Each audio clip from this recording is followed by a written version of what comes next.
रविंद्र जडेजा की पारी, इंग्लैंड पे भारी, सुंदर धोया इंग्लैंड रोया। अरे कहना क्या चाहते हो?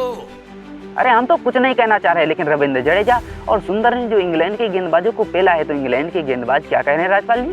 हम कोई मंदिर का घंटा है कि कोई भी आके बजा जाता है? मतलब यार इस तरीके से क्या एक तरफा डोमिनेट किया है। मतलब सोचो लगभग 65 ओवर बल्लेबाजी दोनों बल्लेबाजों ने की है, मतलब हिस्ट्री क्रिएट कर दिया है।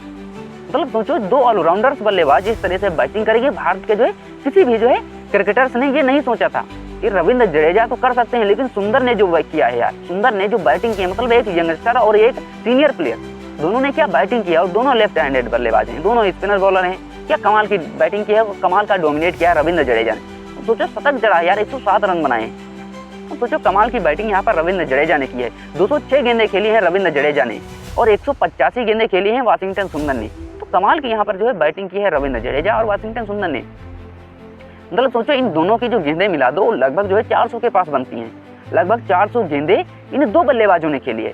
400 गेंदों का मतलब होता है, आप समझ सकते हो कि लगभग जो है वो 64 और 65 ओवर के आसपास जो है इन दो बल्लेबाजों ने बैटिंग की है। 64-65 ओवर बहुत होते हैं यार, टेस्ट क्रिकेट में इतना समय बिताना आसान नहीं है। पहले राहुल द्रविड़ ऐसा करते थे, इसीलिए उनको टेस्ट की दीवार कहा जाता था। मतलब हिस्ट्री क्रिएट कर दिया। और रविंद्र जडेजा जो है मतलब भारत के उन खिलाड़ियों में शामिल हो गए हैं, भारत के तीसरे खिलाड़ी बन गए हैं जिन्होंने टेस्ट क्रिकेट में 15 बार फाइफर लिया हो और जो है 5 शतक लगाए हों। 5 शतक लगाए हों, क्योंकि कपिल देव ने जो है ये कारनामा किया है और वहीं पर आर अश्विन ने भी ये कारनामा किया था, तो तीसरे बन गए हैं और दुनिया के 7वें खिलाड़ी हैं। क्योंकि इससे पहले जो है वो इमरान खान जो पाकिस्तान के हैं, उन्होंने भी ये कारनामा कर रखा है, 15 बार फाइफर लिया है और 5 शतक लगाए हैं टेस्ट क्रिकेट में, 5 या 5 से अधिक। और फिर उसके बाद इयान बोथम आते हैं और फिर उसके बाद जो है वो डेनियल विटोरी आते हैं, जिन्होंने भी जो है यह कारनामा किया है। और फिर उसके बाद बांग्लादेश के साकिब अल हसन आते हैं। तो सोचो 7 खिलाड़ियों में 3 भारतीय हैं और जिसमें से 2 ऑलराउंडर्स हैं स्पिन के, अश्विन और जडेजा। कपिल देव सिर्फ फास्टर बॉलर हैं। तो कमाल की जो है यहाँ पर पारी खेली रविंद्र जडेजा ने। सर रविंद्र जडेजा को यूं ही रविंद्र जडेजा नहीं कहा जाता। सोचो यार हमारी टीम जो है वो जब बैटिंग करने उतरी थी चौथे दिन इंग्लैंड को ऑल आउट करने के बाद, तो 2 विकेट हमने एक ही ओवर में गंवा दिए थे। 0 पर हमारे 2 विकेट थे। फिर उसके बाद केएल राहुल और वहां पर सुमन गिल ने जो पार्टनरशिप करी, मतलब चौथे दिन जो है हमने 174 रन बनाए और कोई विकेट नहीं खोया।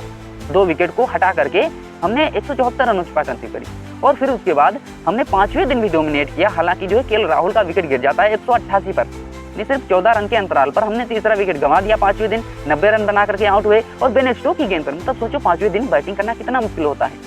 पिच में जो है वो दरारें पड़ जाती हैं और गेंद जो है वो अनियंत्रित उछाल लेने लगती है। मतलब अनुमान ही नहीं लगा पाओगे कितना गेंद उछलेगी कितना नहीं उछलेगी। और उसी का शिकार हो गए केएल राहुल और गेंद आकर के सीधा पैर में लगी। एलबीडब्ल्यू आउट हो गए बेन स्टोक्स की गेंद पर।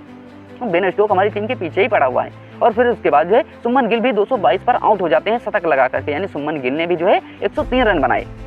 और कमाल की बात यह है कि 238 गेंदें सुमन गिल ने खेली और वहीं पर 230 गेंदें खेली थी केएल राहुल ने। मतलब कमाल की जो है यहाँ पर बल्लेबाजी दोनों खिलाड़ियों ने की थी। यानी सर रविंद्र जडेजा जो है वो इंग्लैंड के खिलाफ जो है वो 1000 रन पूरे करने वाले भारत के 7वें खिलाड़ी बन गए हैं।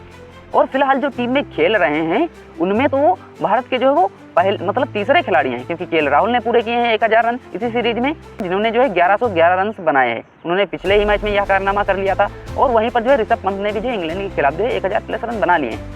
इससे पहले सचिन तेंदुलकर ने 1575 रन बनाए थे। और वहीं पर दूसरे नंबर पर राहुल द्रविड़ आते हैं, जिनके 1376 रन है इंग्लैंड के खिलाफ इंग्लैंड में। और वहीं पर फिर उसके बाद जो है आते हैं सुनील गावस्कर, जिन्होंने 1152 रन बनाए हैं। फिर उसके बाद विराट कोहली 1096 रन बनाए हैं। और फिर उसके बाद आते हैं केएल राहुल 1111 रन बनाए। फिर ऋषभ पंत जो है आते हैं 1035 रन बनाए। और फिर आते हैं सर रविंद्र जडेजा 1002 रन। तो सोचो ऑलराउंडर खिलाड़ी ने 1000 रन इंग्लैंड के खिलाफ पूरे कर लिए इंग्लैंड में। ये बहुत बड़ी बात होती है। आप सोच सकते हो कि रविंद्र जडेजा किस तरह की बैटिंग इंग्लैंड में कर रहे हैं। मतलब 5 बार जो है 50+ रन बनाने वाले वो इंग्लैंड के खिलाफ दूसरे खिलाड़ी बन गए हैं एज ए ऑलराउंडर। उन्होंने 6 नंबर पर बैटिंग की हो, 6-7 पर, और फिर उसके बाद जो है इस तरह की परफॉर्मेंस दी हो एज ए ऑलराउंडर। क्योंकि इससे पहले जो है वेस्ट इंडीज के जो गैरी सोबर हैं उन्होंने ये कारनामा किया था 8 इनिंग्स में। तो अब ये कारनामा जो है इनके नाम हो गया। 5 जो है 50+ रन बनाने का इंग्लैंड के खिलाफ 8 इनिंग्स में रविंद्र जडेजा के नाम। मतलब सोचो यार इस सीरीज में एक तरफा डोमिनेट किया है रविंद्र जडेजा ने। क्योंकि सोचो यार आप 2 नहीं 3 बार रविंद्र जडेजा तो नॉट आउट रहे हैं। यानी इस मैच में जो है हमने देखा कि रविंद्र जडेजा शतक लगा करके नॉट आउट रहते हैं। पहली पारी में कुछ खास नहीं कर पाए थे, लेकिन इस पारी में बढ़िया बैटिंग की। और फिर उसके बाद रविंद्र जडेजा ने जो है वो अगली 2 पारियों में, यानी जो तीसरे टेस्ट मैच की पारी थी अंतिम, उसमें भी नॉट आउट रहे थे। 69 रन बनाए थे शायद, 61 या 69 रन। तो कमाल की बैटिंग की है रविंद्र जडेजा ने। और वाशिंगटन सुंदर जितनी तारीफ की जाए उतनी कम है। मतलब यंगस्टर होते हुए इस तरह की बैटिंग करना यार कमाल की बात है। बहुत कमाल की बात है और भारतीय क्रिकेट के लिए यह बहुत अच्छा संकेत है। मतलब सोचो यार, रविंद्र जडेजा के साथ साथ अगर जो इस तरह की बैटिंग सुंदर करते हैं और हमें दूसरा ऑलराउंडर उनका जो बैटिंग बॉलिंग दोनों से कुछ ना कुछ हमें देता है। 2 विकेट इस मैच में भी लिए थे यहाँ पर सुंदर ने, और 4 विकेट जो है जडेजा ने लिए, 4 विकेट और 1 शतक। कमाल की बैटिंग और बॉलिंग यहाँ पर रविंद्र जडेजा ने की। और रविंद्र जडेजा भारत के पहले ऑलराउंडर हैं जिन्होंने इंग्लैंड के खिलाफ शतक लगाया और एक टेस्ट सीरीज में 4 शतक लगाने का जो रिकॉर्ड है वो भी जो है सुमन गिल के नाम हो गया है। सुमन गिल दुनिया के तीसरे खिलाड़ी बन गए हैं एज ए कैप्टन जिन्होंने एक टेस्ट सीरीज में 4 शतक लगाया हुआ। एज ए कैप्टन की बात कर रहे हैं, ऐसे तो बहुत खिलाड़ी नहीं लगाए, क्योंकि इससे पहले सुनील गावस्कर ने लगाया था और डॉन ब्रैडमैन ने भी जो है यह कारनामा किया है, एक टेस्ट सीरीज में 4 शतक लगाए हैं। तो अब सुमन गिल दुनिया के और भारत के दूसरे खिलाड़ी बन गए।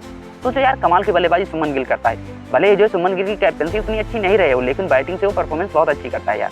अभी यंग टीम है यार, धीरे धीरे जो है वो सब लाइन पर आ जाएगा, क्योंकि जो गलती हमने तीसरे टेस्ट मैच में की थी वो हमने यहाँ नहीं दोहराई, जिसकी जो है बड़ी वजह थी कि हम टेस्ट मैच को ड्रा करने में कामयाब रहे। अब आप बोलोगे ड्रा क्यों यार, जीतते नहीं, हम जीत भी सकते थे। मतलब इंग्लैंड ने पहली पारी में 311 की लीड दी थी, तो उसको ट्रायल करना भी बहुत बड़ी बात थी यार, प्रेशर था हमारे ऊपर। और फिर उसके बाद हमने जो है वो उस पर लीड भी ले ली। मतलब सोचो यार, हम जो है वो लगभग 114 रनों की लीड भी जो है ले चुके थे इंग्लैंड के ऊपर। ये कमाल की बैटिंग है यार।